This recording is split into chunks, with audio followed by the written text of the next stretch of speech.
ఈరోజు పార్టీలకు అతీతంగా దేశవ్యాప్తంగా కూడా ఒక్కొక్క టర్మ్లో ఒకటి నడుస్తుంటుంది. కొన్ని ఉద్యమాలు ప్రజెంట్ జరిగేది ఏంటంటే దేశవ్యాప్తంగా ఏ పార్టీని అడిగినా కూడా బీసీ అనేది చెప్పిస్తూ ఉన్నారు. వాళ్ళు ఎందుకు అంటున్నారు? రాజకీయ నాయకులు, రాజకీయ పార్టీలు ప్రజలల్లో ఉంది కనుకనే అంటున్నారు, లేకపోతే అనరు. వాళ్ళు అంశాన్ని లేవనెత్తారు. ఇదంతా పనికి మన ప్రజల్లో ఏముంది, ఒక గుడి తీసుకుందామా, బడి తీసుకుందామా, లేకపోతే ఇంకే సెంటిమెంట్ తీసుకుందామా, లేకపోతే ఇంకేదైనా అంశాన్ని తీసుకుందాం ఆలోచన చేస్తారు. కానీ ఇలా ఈ భారతదేశాన్ని పరిపాలించినటువంటి కాంగ్రెస్ వాళ్ళ కూటమి కానీ, బీజేపీ ఆ కూటమి కానీ, ప్రాంతీయ పార్టీలు కానీ ఎటు చూసినా దేశం మొత్తం బీసీలకు చేయాలనేది ఆలోచన చేస్తూ ఉన్నాను. ఏ మాట మాట్లాడని మరి రాహుల్ గాంధీ గారి కుటుంబం వారు, రాహుల్ గాంధీ గారే అన్యాయం జరిగింది బీసీలకు, వీళ్ళు ఎంతనో వాళ్ళకి అంత ఇవ్వాలని అన్నారు. మరి ప్రధానమంత్రి మోడీ గారు కూడా మరి మొట్టమొదటిసారిగా బీసీ జనగణన చేయాలని చెప్పి ముందుకు రావడం జరిగింది.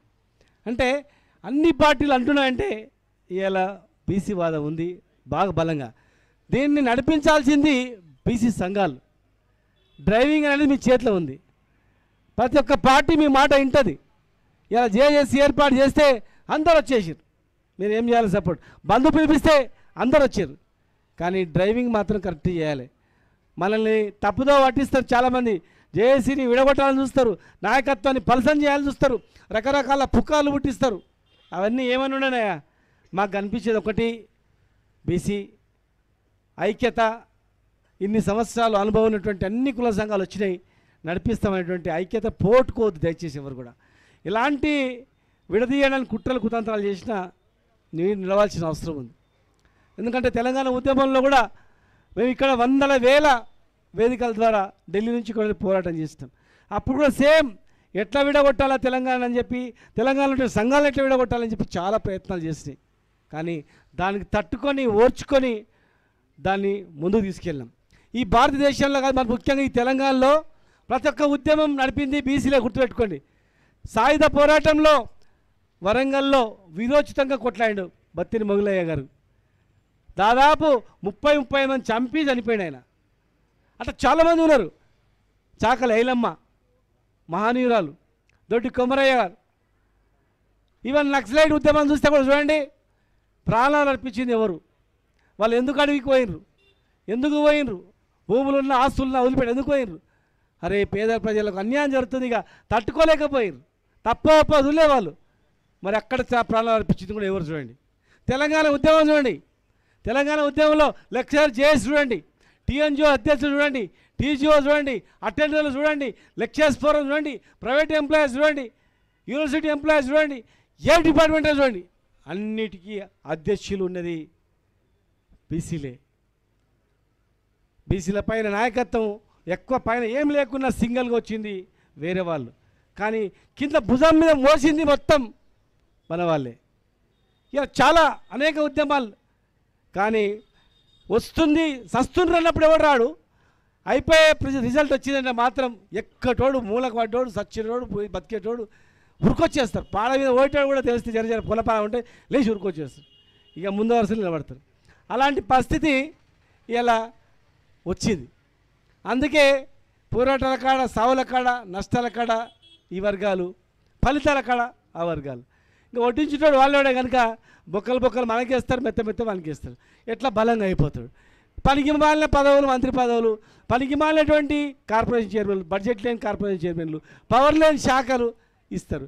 మరి ఇంత ఇస్తాం అంత ఇస్తామంటారు. ఇలా 42% ఓన్లీ రాజకీయ గురించి డ్రామా చేస్తున్నారు. కానీ విద్యార్థుల గురించి, విద్యా ఉద్యోగాలు, రాజకీయ 3 రిజర్వేషన్ల పైన బిల్లులు పాస్ అయినాయి. మరి ఆ 2 ఎందుకు అంటలేరు? రిక్రూట్మెంట్ అవుతున్నాయి, ఎందుకు ఇస్తలేరు? 42% ఎడ్యుకేషనల్ ఇంటర్వ్యూలు అవుతున్నాయి, డాక్టర్లు, ఇంజనీర్లు వస్తున్నారు. మరి మన వాళ్ళు ఎంతమంది ఇంజనీర్లు అవుతుంది, ఎంతమంది డాక్టర్లు అవుతుంది? ఆ అవకాశం ఎందుకు ఇస్తారు? ఎవరు మాట్లాడతారు? లక్షల మంది పిల్లల జీవితాల గురించి ఆలోచన చేస్తలేరు. కొన్ని వేల మంది పోస్టుల గురించి ఇప్పుడు ఇస్తాం, అప్పుడు ఇస్తాం, అది కూడా ఇస్తలేరు. మోసం చేస్తూ ఉన్నారు. పార్లమెంట్లో బిల్లు పాస్ అయితేనే వస్తుంది. మొదటి నుంచి మేము మా పార్టీ నుంచి రమణ గారు మేమందరం కూడా మద్రాసులో వచ్చినాం. మద్రాసులో పోయి చూసి వచ్చినాం. గవర్నమెంట్ నివేదిక ఇచ్చినాం. అనుకున్న ప్రకారమే పాస్ చేసారు. కానీ పార్లమెంటుకు పంపిరు కానీ అది కూడా అడగలే. ఎవడైనా అక్కడ పోయి లొలి చేయాలి, ధర్నా చేయాలి. ఎవరు ధర్నా చేస్తే ఇస్తారు. ఇలా కాంగ్రెస్ బీజేపీ ఈ పార్టీ ఆ పార్టీ కానీ కాదు, అందరు ఎంపీలు ఐక్యం కావాలి. ఇలా కాంగ్రెస్ పార్టీకి 240 ఎంపీలు ఉన్నాయి, బీజేపీ పార్టీ 2 పార్టీలు అనుకుంటే కాంగ్రెస్ పార్టీ అక్కడ తీసుకొని పెట్టింది, బీజేపీ అందుకొని పార్లమెంట్లో బిల్లు పాస్ చేయాలి. పాస్ చేస్తే అయిపోయింది. ఇప్పుడు స్టేట్ గవర్నమెంట్ చేసేది ఏం లేదు, మీరు చేసేది ఉంది. 2 పార్టీలు అనుకుంటే బ్రహ్మాండంగా అయిపోతాయి. ఇలా మేము ఏకగ్రీవ తీర్మానం చేసినాం. చట్టసభల్లో కూడా ఎమ్మెల్యేలు ఎంపీలు కాగా 33% రిజర్వేషన్ ఉండాలని చెప్పి కూడా అసెంబ్లీలో తీర్మానం చేసినాం. మహిళలకు 33% ఉండాలని కూడా అసెంబ్లీలో మేము తీర్మానం చేసి పంపినాం. మండలానికి ఒక గురుకులం ఉండాలని తీర్మానం చేసినాం. 1000 గురుకులాలు ఏర్పాటు చేసినాం. కనుక ఇలా అందరం ఐక్యమైనాం. దయచేసి ఈ ఐక్యతను ముందుకు తీసుకుపోవాలి, పోరాటాన్ని గట్టే చేయాలి. ఇది స్టార్ట్ అయింది. ఇప్పుడు ఈ ఐక్య దీక్షతో స్టార్ట్ అయింది. 15 రోజులకు ఒక కార్యక్రమం ఇచ్చి ఉక్కిరి బిక్కిరి చేయాలి. ఇవాళ ప్రభుత్వం ఏం చేస్తుంది, రిజర్వేషన్ 42% అని చెప్పి ఏదో కోట్ల పేరు మీద మళ్ళా 23% రిజర్వేషన్ పైన ఎలక్షన్ పెట్టాలని ప్లాన్ చేస్తోంది. ఎందుకంటే ఆఫీసర్లు అందరూ మావలే కనుక అక్కడ ఎలక్షన్ కమిషన్లో కానీ సెక్రటరీలో కానీ వాళ్ళు చెప్తా ఉన్నారు, అన్న మళ్ళీ స్టార్ట్ చేసిండ్రు, ఇక ఈ జూబ్లీ ఎలక్షన్లో ఏమైనా కింద మీద అయితే మాత్రం ఒకవైపు వస్తే మాత్రం మళ్ళీ ఇమ్మీడియట్గా ఎలక్షన్ కావాలి. జూబ్లీస్ ఎలక్షన్లో ఒకవేళ ప్రలోభాలు పెట్టి రకరకాలుగా చేసి ఏదో చేసి మొత్తం మీద బయటపడాలని ప్లాన్ చేసిర్రు. ఒకవేళ బయటపడితే మాత్రం ఇమ్మీడియట్గా కాంగ్రెస్ పార్టీ గెలిస్తే మాత్రం ఇమ్మీడియట్గా వారం 10 రోజుల్లో వచ్చేది ఏంటంటే సర్పంచ్, ఎంపీటీసీ, జెడ్పీటీసీ ఎలక్షన్స్ పెట్టేస్తారు. పెట్టేసి కోట్లు కొట్టేసినాయి కనుక మేము ఎక్కువ సీట్లు ఇస్తాం, బీఫామ్లు ఇస్తామంటారు. ఎవరికి కావాలి బీఫామ్లు? మీరు ఇచ్చినా చెప్పని గెలిచేది 50% పైన ఖచ్చితంగా బీసీలే గెలుస్తారు. మీరు రిజర్వేషన్ ఉంటే జనరల్ కేటగిరీలో వీళ్ళు గెలుస్తారు, మళ్ళీ 50%లో వీళ్ళు ఉంటారు, 42%. అది కనుక ఎట్టి పరిస్థితులలో మళ్ళీ ఎలక్షన్ సర్పంచ్ కానీ ఎంపీటీ జెడ్పీ పెట్టాలని ప్లాన్ చేస్తే మాత్రం అగ్నిగుండం కావాలి రాష్ట్రం. మొన్న మీరు ఎట్లయితే బంధు పిలిపిస్తే అందరు వచ్చిండ్రో ఆ రకంగా చరిత్రలో మీరు నిలిగిపోయేటట్లు, చరిత్రలో మిలిగిపోయేటట్లు చేయాలి. స్వాతంత్ర పోరాటంలో మనం లేము, కానీ ఎవరైనా స్వాతంత్ర పోరాట సమరయోధులు అంటే మనం ఎంతో గౌరవిస్తాం. తెలంగాణ పోరాటంలో లేనోడు ఎలా, అరే మేము లేను కదా ఆ రోజు, నేను కూడా ఉండింటే పోరాటంలో వస్తుంటాం కదా అని చెప్పి ఆలోచన చేస్తూ ఉంటారు. ఎందుకంటే చిన్నపిల్లలు ఇప్పుడు ఎవరైనా ఇంటర్మీడియట్ డిగ్రీకి వచ్చిన వాళ్ళు ఉంటే అరే మేము కూడా డిగ్రీ ఇంటర్ ఉంటే తెలంగాణ స్వాతంత్ర పోరాటం అవుతుంటే ఆ రోజు మేము లేకపోయినా అనుకుంటారు. ఇలా బీసీ నాయకులు కూడా రేపు మీరు తెస్తున్నారు, ఖచ్చితంగా రిజర్వేషన్ వస్తుంది. కనుక ఇవాళ మీరు ఇన్ని రోజులు చేసిన పోరాటానికి ఫలితం వచ్చిందిరా అని చెప్పి చరిత్రలో మిలిగిపోయేటట్లు మీరు కావాలని మేము మా పార్టీని ఒప్పించి మా నాయకుడిని ఒప్పించి ఆల్రెడీ ఏమన్నాడు, ఏదైనా మీరు చేసుకోండి బీసీల గురించి ఖచ్చితంగా అని చెప్పి మీకు మంత్రి ఉన్నప్పుడే ఫ్రీ హ్యాండ్ ఇచ్చినాం. మీరు వైన్ షాప్లలో ఇచ్చుకో రిజర్వేషన్, ఇక కమరులకు, కుమ్మరులకు, ఒడ్లోళ్లకు, అన్ని కులాలకు ఆత్మగౌరవ బాణాలు 100 కోట్లకి ఎకరా ఉన్నటువంటి భూములు ఇచ్చుకోండి అని చెప్పి ఇవ్వడం జరిగింది. హాస్టల్ పెట్టుకోండి అని చెప్పి పెట్టుకోవడం జరిగింది. కానీ ఇంకా రాజకీయంగా ఎదగాల్సిన అవసరం ఉండే ఖచ్చితంగా రేపు అధికారంలో ఎవరొచ్చినా కానీ ఎవరొచ్చినా అరే బీసీలకు ఖచ్చితంగా 50% మంత్రి పదవులు ఇవ్వాలి, ఖచ్చితంగా డిప్యూటీ సీఎం పదవులు ఇవ్వాలి, ఖచ్చితంగా వీళ్ళకు విద్యా ఉద్యోగాలను రిజర్వేషన్ ఇవ్వాలి, వీళ్ళు కూడా మంచి డాక్టర్లు, ఇంజనీర్లు, కలెక్టర్లు కావాలని దిశగా ఆ పార్టీలు వేయాలంటే మీరు కరెక్ట్ ఉంటేనే అది జరుగుతుంది. ఏ పొరపాటు జరిగినా మాత్రం ఖచ్చితంగా మనల్ని కాసుకొని వస్తున్నాయి. ఎందుకంటే కొంతమంది మీడియా మనకు ప్రోత్సహిస్తుంది, కానీ కొంతమంది మీడియా దుష్ప్రచారం కూడా చేస్తూ ఉంది. దాన్ని గమనించండి. ఖచ్చితంగా మీరు ఏ బాధ్యత చెప్తే ఆ బాధ్యత. ఇలా దత్తారెడ్డికి వచ్చిందంటే ఆయన కట్టుబడి ఉండి వచ్చిండు, రమణారెడ్డికి వచ్చిందంటే కట్టుబడి ఉండి వచ్చిండు, పార్టీలను అడిగి రాలే, లేదంటే దత్తాన ఇంకేమైనా ఇచ్చి రాలని చెప్పి రాలే. ఏదన్నా కానీ నా బీసీల గురించి వస్తాను వచ్చిండు. మేమందరం వచ్చినాం, మీరు పిలిపివ్వండి, మీరు చెప్పిన ప్రకారం మీరు చేయకపోతే అడగండి. ఇంకా పార్టీలు ఇడిచిపెట్టి రావాలి, కానీ పార్టీలు ఇడిచిపెట్టిపోతే ఎవడాడుతారు, దిగను కూడా దిగడు ఎవడు కూడా. మనం చేసేదే రాజకీయ ప్రక్రియ ద్వారానే అసెంబ్లీలో బిల్లు పాస్ అయితేనే, పార్లమెంట్లో బిల్లు పాస్ అయితేనే వస్తుంది. తెలంగాణ వచ్చింది కూడా అట్లనే. తెలంగాణ ఉద్యమం చేసేటప్పుడు కూడా అరే రాజకీయ పార్టీ విరోధం చేయొద్దంటే ఎట్లా వస్తుంది తెలంగాణ, ఓటు దిగుతాడు, ఓటు దిగడన్నాం. అసెంబ్లీలో బిల్లు పాస్ కావాలన్నా ఎమ్మెల్యేలు కావాలి, పార్లమెంట్లో బిల్లు మాట్లాడాలన్నా ఎంపీలు కావాలి. వీళ్ళు ఏంటి ఎట్లా జరుగుతుంది?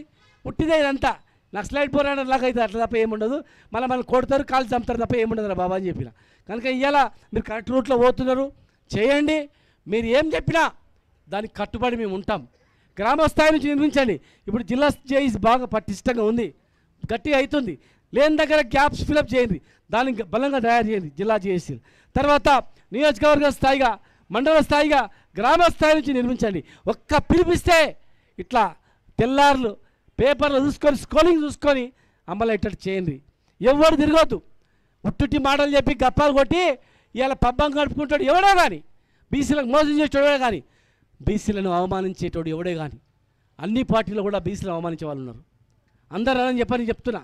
అన్ని పార్టీలు కూడా బీసీని అసలు ఓసారి అనిపిస్తుంది, సరే అమ్మాయి బతుకు పుట్టకన్నా ఓ జంతువు అయినా పుట్టింటే బాగుండే కదా అనిపిస్తుంది అన్నమాట.